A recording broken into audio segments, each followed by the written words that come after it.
What does the micro-macro distinction mean in economics? Microeconomics considers a choice problem facing agents, generally modeled as consumers or producers. And we can see how the individual actions aggregate into markets for certain goods and services. And these markets then relate to each other as substitutes, complements, and inputs, for instance. Macroeconomics, on the other hand, is the study of how these actions of such agents aggregate across the economy as a whole in a few narrow buckets, such as output, consumption, investment, and savings. In micro, we can look at markets at different levels of aggregation. For instance, we could look at the market for Whoppers, sold exclusively by Burger King, then move out to consider the market for fast food hamburgers, then hamburgers in general. At each level of aggregation, differences in both quality and other features of the product are set aside to focus on broader trends. A step further, moving us closer to a macro understanding, would be to look at the market for restaurant food in general. But here, our quantities are harder to define and less meaningful. How does one add a cheeseburger and a small fry together? Or a large fry? Or a pastry, panini, or pasta bowl? Thus, what does the equilibrium price of food mean? Such aggregation is not completely useless, however. After all, a cheeseburger and panini are substitutes for each other, albeit quite imperfect substitutes. If the price for all food products rise, whether due to a tax on food or a shock to the agricultural inputs, such a model would usefully tell us to expect a rise in price and decline in quantity as the supply curve shifts to the left. Macroeconomics takes us even further to the highest possible levels of aggregation, the market for output or consumption.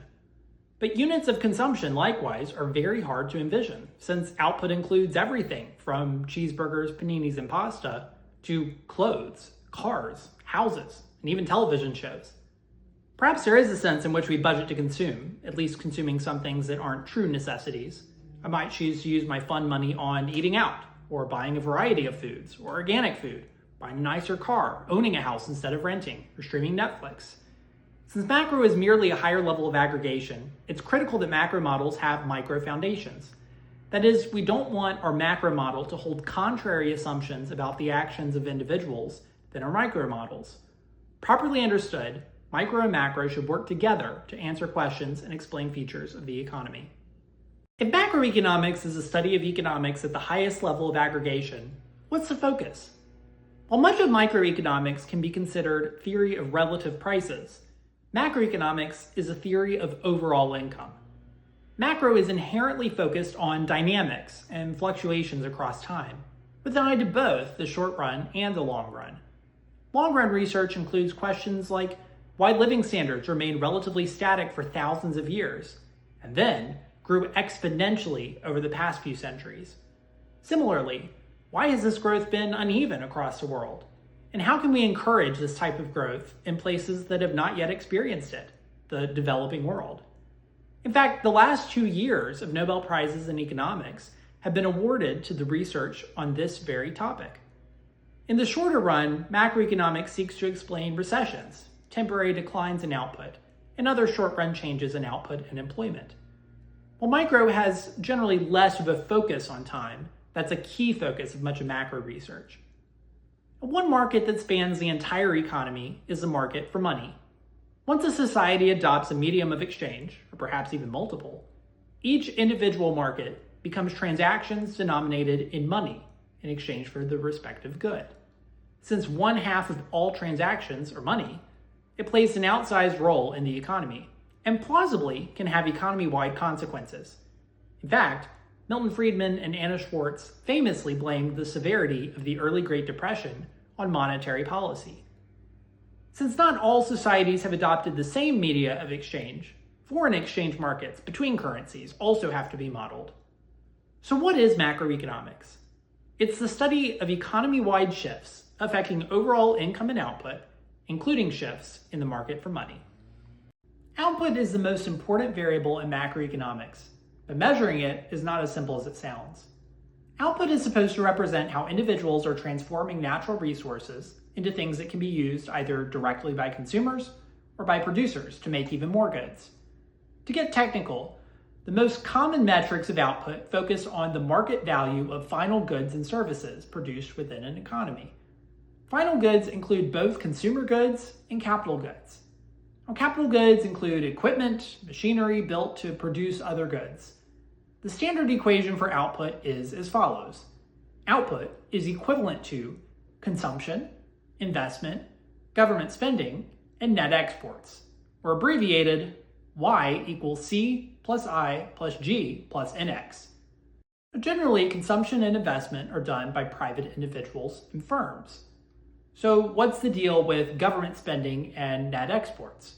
The government also provides services and sometimes invests in its own capital goods. Think of a military base, or a database system to process tax returns, or other physical infrastructure. Since most government services, like defense, the court system, public welfare programs, don't have clear market values, the direct expenses of the government are what's generally counted in GDP as a proxy for the value of the services. Now, net exports seeks to measure the difference between domestically produced and domestically consumed goods. If we make a bunch of cars here in the US and then ship them abroad, for instance, these cars are output of the US, but they're not going to show up as consumption by US residents. And the consumer goods aren't an investment since they're being sold abroad. So for this reason, we must add back in exports. Likewise, it's net exports.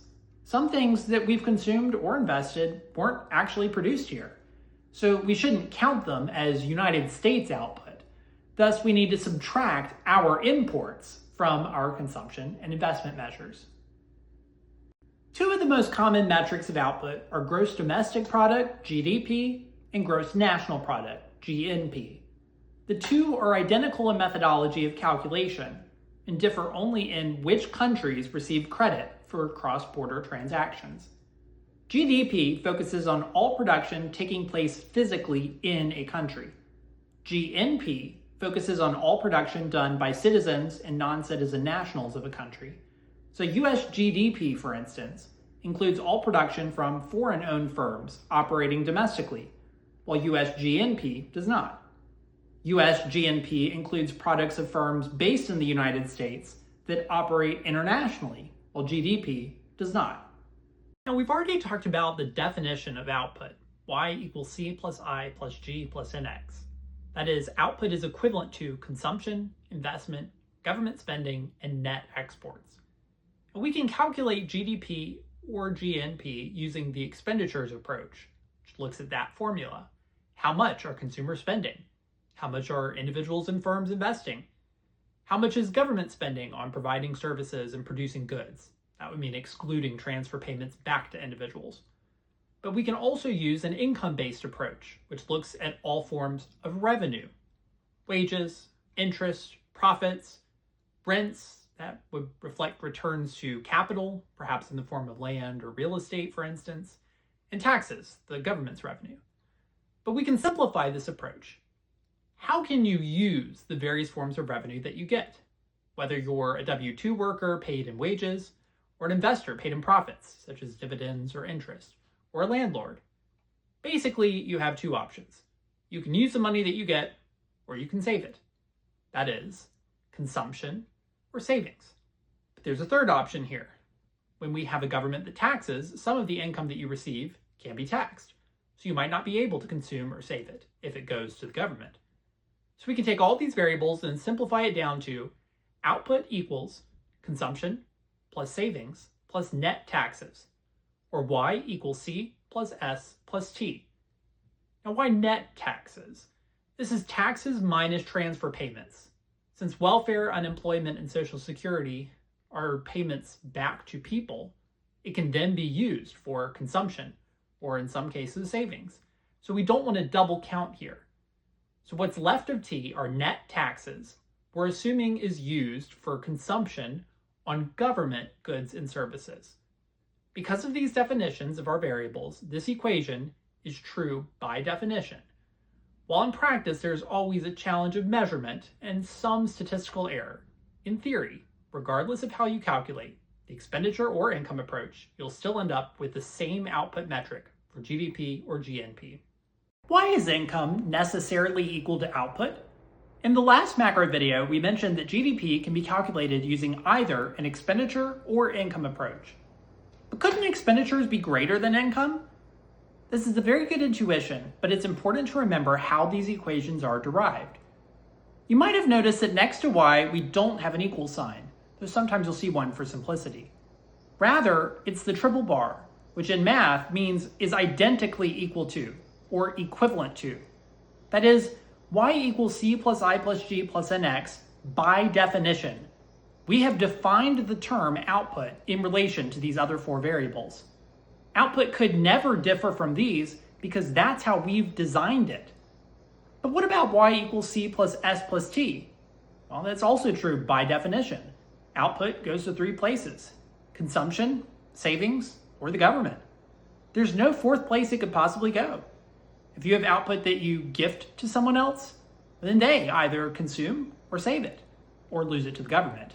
So what happens when we have inventory accumulation? That is, businesses are spending money to produce goods, but people aren't yet buying them, so the business is not receiving revenue for the final goods and services. Since the point of output is to measure the ability of the economy to produce economic value, it makes sense that the goods show up when produced. Based on our definitions, the accumulated inventory of products is counted as an investment in our expenditures approach. The accumulation is in anticipation of a future sale of goods. Now, income still equals output. How is that? This accumulation and expenditures will match the income received by the higher order factors of production and any profit or value added recognized by the business itself for bundling together the inputs into that output. Remember that on the income side, while measured in market value of dollars, the actual units of consumption, savings, and net taxes need not be, and certainly for consumption are almost never, liquid dollars, but rather actual goods instead.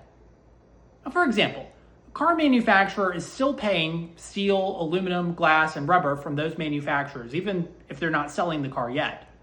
Those manufacturers then receive this income, and then the car manufacturer, once they've finished building the car, has received a profit or value added in production in the form of an inventory with a higher market value than the inputs. That's the business's asset. Another way that we can write GDP is as the equivalent of final sales of newly produced goods and services plus net inventory accumulation. Thus, we need not expect sales and thus business revenue to equal output. Some are critical of using GDP as a measure of output. There's a few different strains of thought that are critical of GDP. One focuses on whether GDP is a good metric of actual output. The other on whether it is a good metric of welfare. When it comes to output, it's absolutely true that GDP does not capture everything. Any production that doesn't happen in the market is excluded. So if I clean my own home, care for my own children, there's no increase in GDP. But suddenly, if I hire a maid or a nanny, there is, because this is a service that I am consuming. If all stay-at-home parents switched homes and children, the same activities would be taking place during the day, but GDP would skyrocket. And when it comes to government, there's a strong possibility of overstatement of value. After all, we don't have market values of government services to give us a good sense of their relative value. As Robert Higgs noted in his 1992 essay assessing U.S. economic conditions during the early 1940s, when there are price controls, rationing, and government commandeering of a significant portion of the economy for wartime uses, GDP becomes a faulty signal. And inflation, too, can become vastly understated as markets are failing to clear with massive excess demand. Now, perhaps building forts and military bases could be counted as long-term investments, and certainly wartime military spending can be a long-term investment in the existence of one's own country. But in terms of economic conditions, it's a significant challenge. Now, the other criticism of focusing on GDP is that it wrongly centers attention on output rather than welfare. GDP is not a metric of inequality, or happiness, or health. In fact, as seen in World War II, it's not even necessarily a metric of prosperity, unless one holds that the rationed markets where consumer goods were extremely limited or disappeared altogether, like the moratorium on new cars and the effective elimination of new appliances like refrigerators, were the most prosperous times of the 1940s. But let's be clear, this sort of criticism is actually a criticism of the focus of macroeconomics generally. The goal of macro is to study overall output. Bombs, planes, and goods of all sorts, luxuries and necessities, they're all output. Macro is not the study or measure of what defines the good life, though that's a very important area of philosophical study. Now that said, more output does generally correspond with better lives. Output per capita does positively have a relationship with happiness and life satisfaction, even if the relationship is not perfect. Higher output is strongly correlated to lower mortality and lower absolute poverty. Many of the proposed alternative metrics to GDP that seek to measure welfare are actually highly correlated with GDP. Now, whether they're better at measuring the less tangible welfare of a nation is a discussion for the philosophers. But we shouldn't confuse that with what our study here is in macroeconomics. Some are critical of using GDP as a measure of output. There's a few different strains of thought that are critical of GDP. One focuses on whether GDP is a good metric of actual output. The other on whether it is a good metric of welfare. When it comes to output, it's absolutely true that GDP does not capture everything. Any production that doesn't happen in the market is excluded. So if I clean my own home, care for my own children, there's no increase in GDP. But suddenly, if I hire a maid or a nanny, there is, because this is a service that I'm consuming.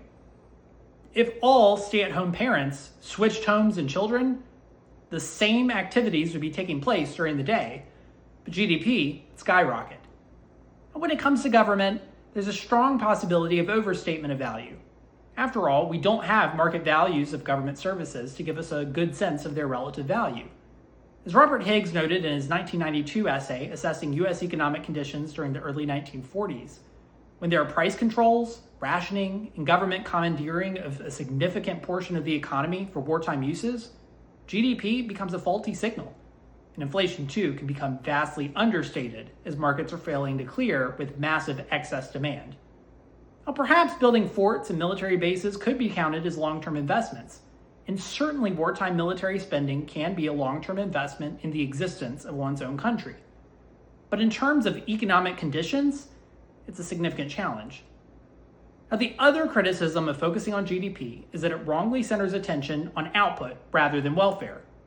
GDP is not a metric of inequality, or happiness, or health. In fact, as seen in World War II, it's not even necessarily a metric of prosperity. But let's be clear, this sort of criticism is actually a criticism of the focus of macroeconomics generally. The goal of macro is to study overall output. Bombs, planes, and goods of all sorts, luxuries and necessities, they're all output. Macro is not the study or measure of what defines the good life, though that's a very important area of philosophical study.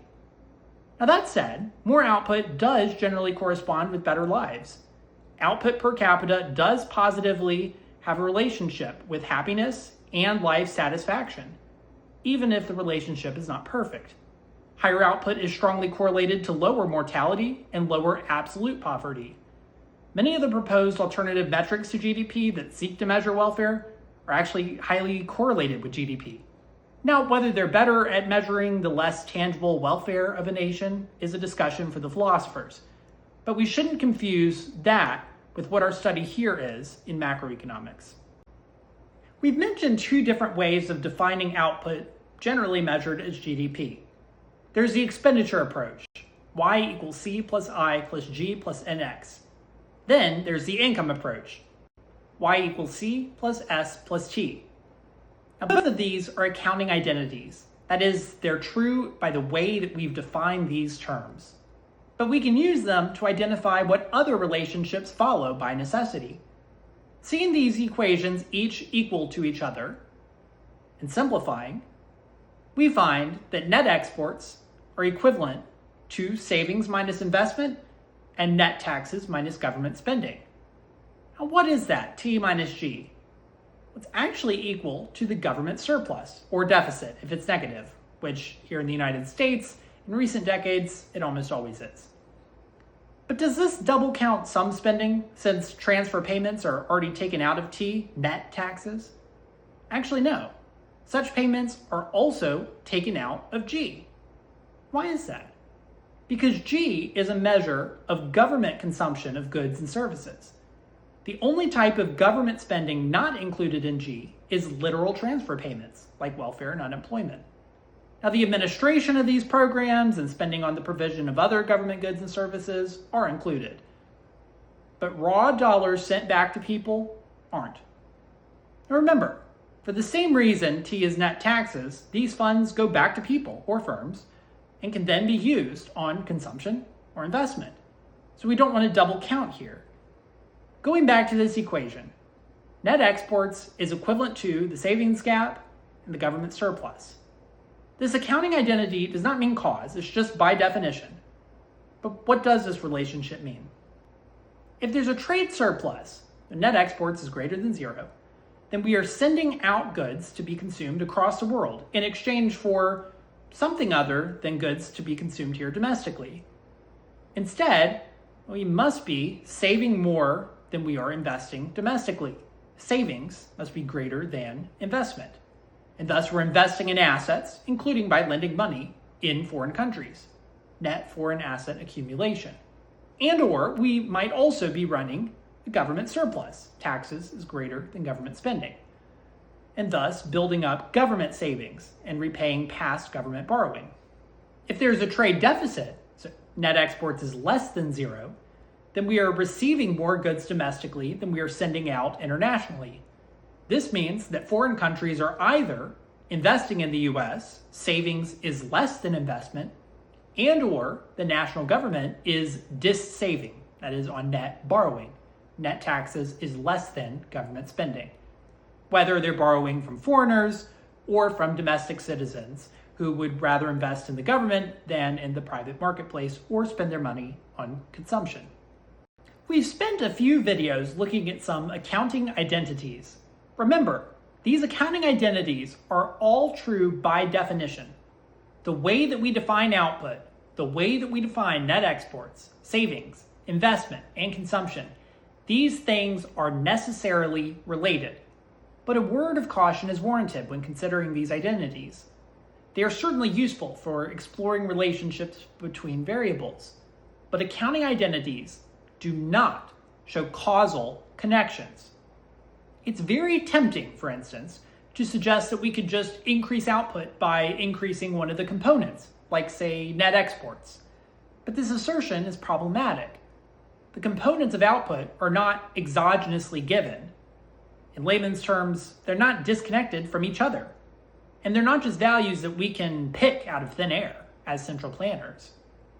Consider at the individual level. My income is equal to my consumption, savings, and taxes. Recall, this is how we defined income at the national level too.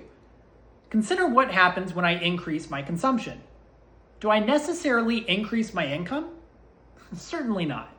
Since my budget constraint holds, all else equal, savings or taxes must decrease. Now, savings could decrease because I'm on net borrowing, which is the opposite of saving. But that's not increasing my income. Now the reverse is actually true though. If my income happens to increase, then I can increase my consumption and potentially also my savings too. And of course, everyone knows my taxes will definitely go up. The point is that our components of output are related to each other. The underlying causes behind the changes are extremely important. Is government spending employing otherwise unused idle resources? Then yeah, output might increase. Is it shifting inputs from consumption and investment to the government sector instead? Well, now the effect is far more ambiguous. Again, there are real limits to what the economy can produce, even if these limits change over time and aren't static. So next, we'll turn to inputs and the production function.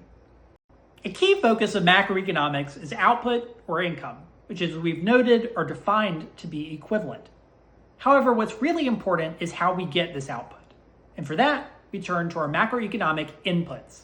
Now, there's four main inputs that we'll consider. First, there's capital.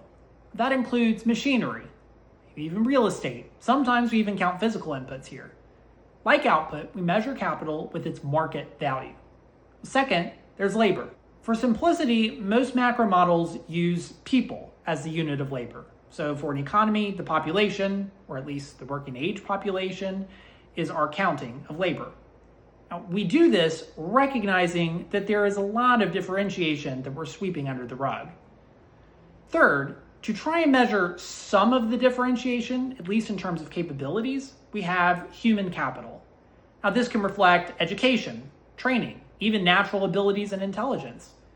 What's important about human capital is that it's embodied. That is, one unit, again, not quite obvious how to define what one unit would be, but whatever it is, one unit of human capital can be possessed only by one person and used only by that person, and it's subject to diminishing returns. Now, you can increase your skill at a certain task. That's increasing human capital. But increasing my skill, I can't just give you my embodied skills, and when I die, that's it. Well, in theory, this is the goal of schooling, increasing our human capital, though there's some disagreement over whether it's effective, especially at the higher levels. Finally, we have ideas, or technology, for which we generally use the variable A. Ideas are like a public good. That's a good that's non-rival and non-excludable. For example, once someone learns how to create the combustion engine, or an airplane, or a light bulb, this knowledge is available for use by all. If one person is using this knowledge to make a light bulb, it doesn't prevent me from using this knowledge to make a light bulb. It's non-rival. In an open market, I can't stop you from using your knowledge to make a light bulb either. That's non-excludable. Though we should note that in modern societies, many governments have created intellectual property rules that do allow the use of government power to prevent others from using knowledge. Now, since ideas, unlike human capital, are not embodied in particular people, but rather general knowledge that are available to all, they are not subject to diminishing returns. And in fact, a strong case has been made that ideas have been instrumental in the takeoff of living standards and massive increase in output over the past few centuries. So what are the key macroeconomic inputs? It's capital, labor, human capital, and ideas or technology. In the last video, we talked about inputs. So now, let's turn to how we go from inputs to output. The most common form of the production function is called a Cobb-Douglas function with constant returns to scale. That means the increase in output from using another unit of input is the same, whether we're going from 1 to 2 units or 1001 to 1002 units. A Cobb-Douglas aggregate function can look like this. Y equals A times K to the alpha times H to the beta times L to the 1 minus alpha minus beta. Okay, that's a lot of terms, but what do they mean? Y is output, A is ideas or technology, K is capital, H is human capital, and L is labor. What do these exponents tell us? They represent the elasticities or sensitivity of total production to a change in that input. For instance, if the rest of the inputs remain constant and capital alone increases by 1%, Y will increase by alpha. So for this function, if alpha is 0.3, a 1% increase in capital means a 0.3% increase in output. And if we doubled capital, a 100% increase, we would see a 30% increase in output. Under perfect competition, where each factor of production receives its contribution to the total output as payment, these exponents then also represent the return to the factors of production. Under our constant returns to scale assumption with the Cobb-Douglas form, the exponents represent decimals or fractions that, combined, all add up to 1. In fact, that's why L has the exponent of 1 minus the other two exponents. But we assume that each is greater than 0. But if we've assumed increasing returns, that is, we get even more output when going from unit 1001 to unit 1002, than from unit 1 to 2, then the exponents could be greater than 1 when added together, and vice versa for decreasing returns. Now, why don't ideas have an exponent and returns? A is sometimes referred to as total factor productivity. Technology, ideas, and other institutional factors like government mandates and regulations, they all impact how efficiently resources are used. All of these factors, though, are very difficult to measure. That's why the primary way of measuring TFP has been as a residual, what's left over after accounting for changes in labor and capital in the simplest model, and also human capital in the more complex model. And finally, what are these elasticities? Current macroeconomic estimates suggest that there's roughly an equal division. Thus, alpha, beta, and 1 minus alpha minus beta are all probably about equal to 1/3. Money plays an important role in macroeconomics. The key reason that the news media is hyperfixated on the roughly bi-monthly FOMC decisions about interest rates and monetary policy is because of their interest in the broader macroeconomic implications. But what is money? Ultimately, money is a medium of exchange that is not desired for its own value, but for its purchasing power.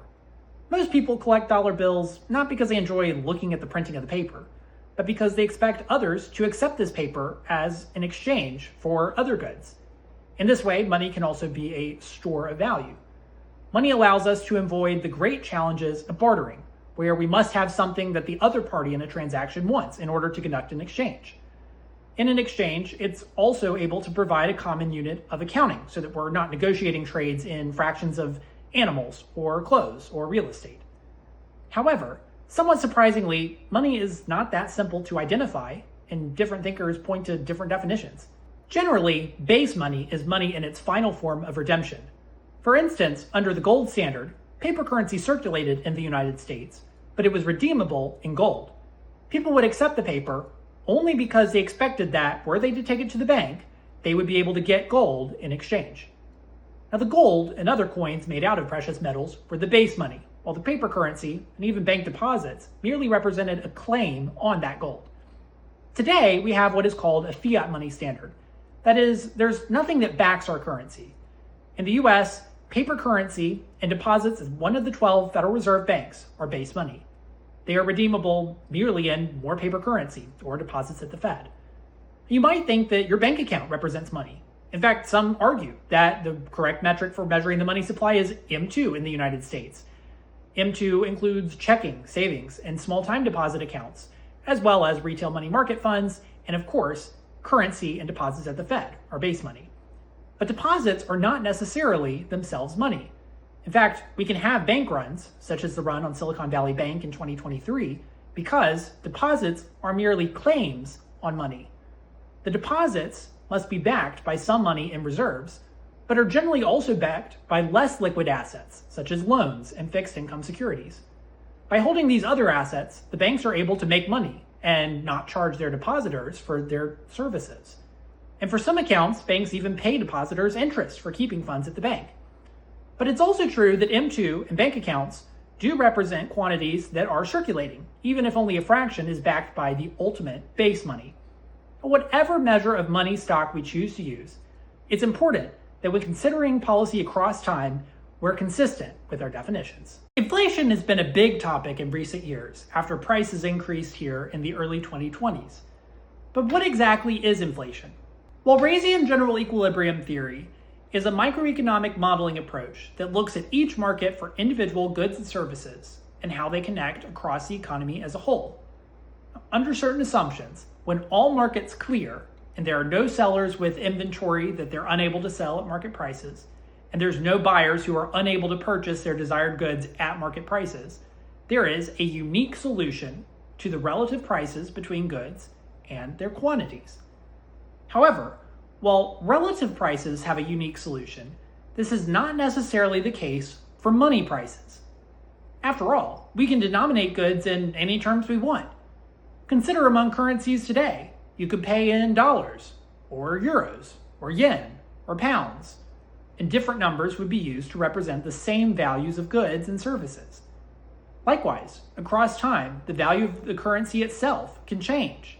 That is, $1 does not necessarily buy the same goods across time. The price level is an index of prices, usually represented as the average price of goods in an economy. Relative prices are preserved, whether good A is $10 and B is $20, or if A is $1 and B is $2, or if A is $5 and B is $10. The price level scales these prices for the different possible levels. Inflation then represents the change in the price level. If the price level is rising, inflation is positive. This means that goods and services are costing more in terms of dollars, and so a given dollar can buy fewer goods and services. Rather than trying to capture the average price of every single good, most inflation metrics today look at the cost of a particular basket of goods and services over time, with a given year as an index. The goal in recent years has been to measure purchasing power. However, a challenge for this has been that goods change over time, and sometimes dramatically and quickly. How do we compare the purchasing power of a dollar when looking at the prices of IBM computers in the 1980s, and a desktop in the late 90s, an iPad in the early 2010s, and an iPad today? These products have changed significantly.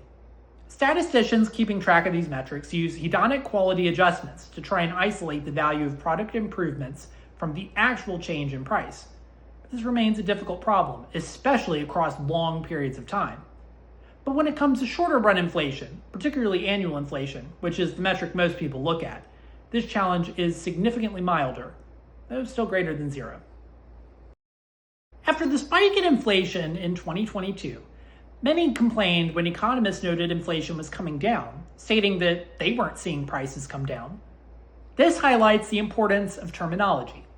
Remember how we defined inflation as a positive change in the level of prices, which we can think of as the average price of stuff in the economy.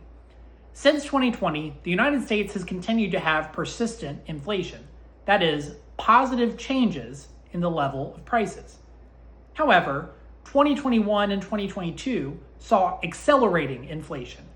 That is, the rate of change increased from about 1.5% in January of 2021 to 9% year over year in June of 2022. But then from June 2022 to June 2023, we saw disinflation. The rate of change came down from 9% to 3%. But note what did not happen. The rate of change was not negative. Since it was not negative, prices did not come down. Their rate of increase merely slowed. This is disinflation. Deflation is what happens when prices as a whole fall. Now, deflation is generally seen as bad, but it depends on the source. When deflation happens because nobody is buying goods and services and the economy is slowing down to a halt, that spells problems for future periods of output. When prices fall due to technology advancement, that means we're able to get more goods and services for given resource inputs. This is a great change. But note, what's tied to monetary policy? Changes in the money supply don't change technology or our production functions' total factor productivity. Monetary policy can't give us this good type of deflation, but it can give us the bad. For this reason, most central banks have adopted a slightly positive inflation target. The Federal Reserve, the European Central Bank, the Bank of England, and the Bank of Japan all have a 2% annual inflation target. The Bank of Canada and the Reserve Bank of New Zealand have targets of a range of 1 to 3%. At 2% inflation, prices double in 35 years. So rising prices can be expected, but ideally this change is very slow and is constant over time, so people can make long-run decisions based on accurate forecasts. How does the money supply relate to output and the price level? The equation of exchange shows this relationship.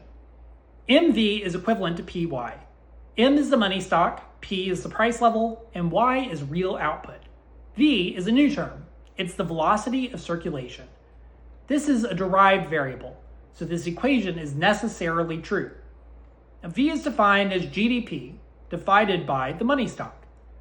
Thus, it represents the number of times that an average dollar circulates in the economy during a given period of time. Now, what's real output?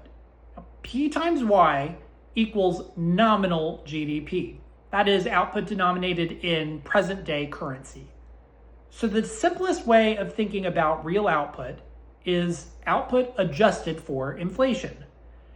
Now, in practice, most measures of real output today use a process called chain weighting, in which physical units of output are calculated at prices in both a base year and the year of production, and the real output is the geometric mean, which is somewhere in the middle. But lest we get too bogged down on the measurement point, the point of the equation of exchange is simple. If we consider different variables as fixed, we can see what other variables necessarily change.